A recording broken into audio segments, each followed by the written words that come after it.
Hello everybody. Well, we had some snow last night, so today is a perfect day to get back to the log splitter engine.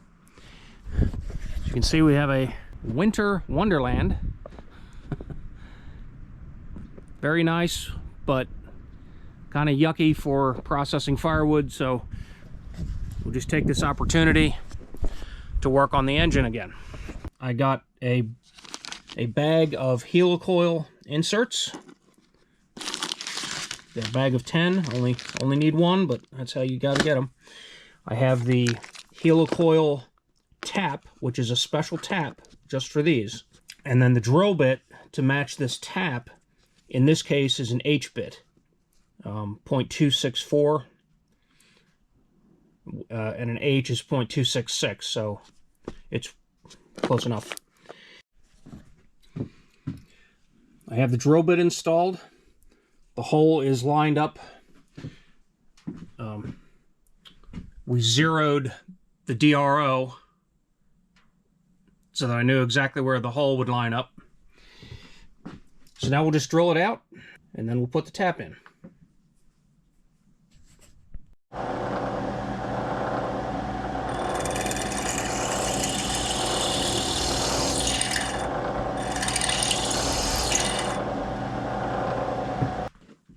So the proper way to do this is to put the tap in the drill chuck to get it started.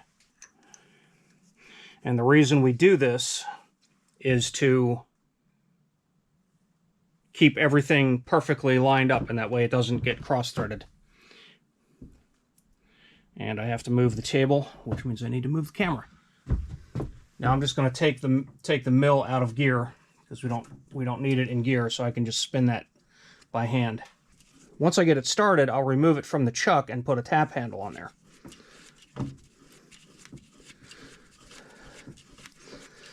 But first, I want to make sure that it starts straight in the hole. Okay, that's good. Get that out of the way. And we'll drop the table.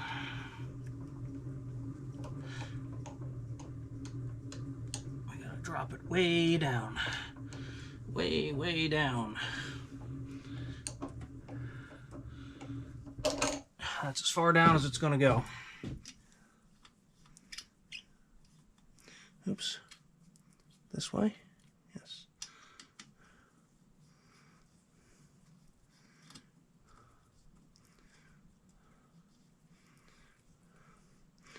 Okay. Going to keep on going until it bottoms out. We'll put a little aluminum cutting fluid in here, just a little bit.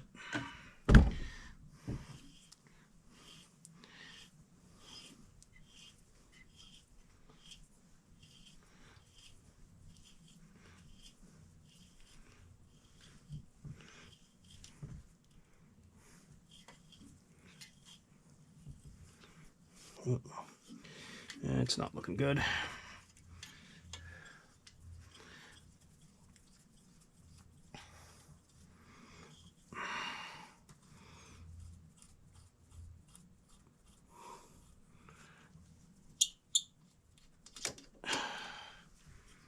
Okay.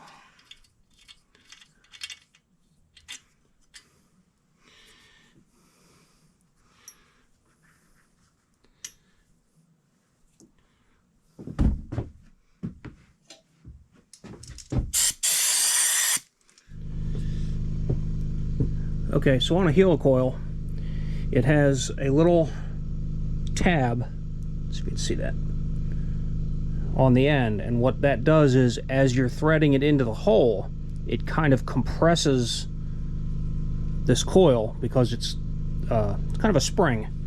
So what I did was I made a tool to fit down in here, and then that'll fit into, there's a groove in the end of the tool here, and that'll fit that tab, and that'll let me screw this insert into the hole. And then when you're done, you just punch it and it'll bust that tab off, and then the Heli-Coil becomes a permanent fixture. So let's see how this goes.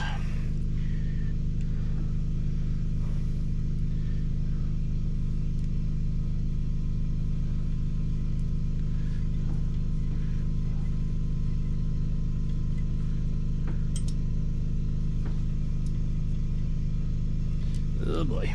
Okay. So apparently my tool is too big. Ah!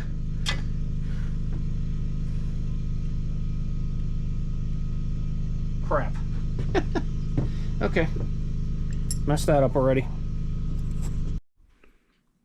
So what I didn't account for was when I was tightening this, it got tight around the tool. And because it got tight around the tool, I couldn't thread it in any farther. Now I think it's going okay. I ground my tool down a little bit. All right, so I'm going to bring this right down to just a little below flush on this. Right about there. Okay. And then we need to give that a little tap. Actually, I probably don't even need to bust that thing off.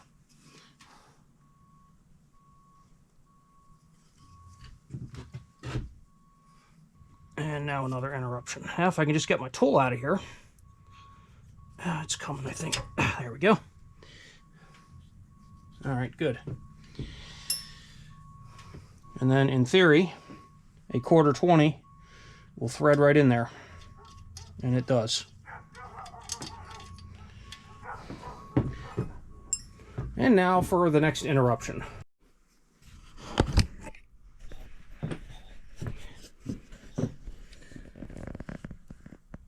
There's the finished repair. Heli-Coil is installed after a great deal of effort.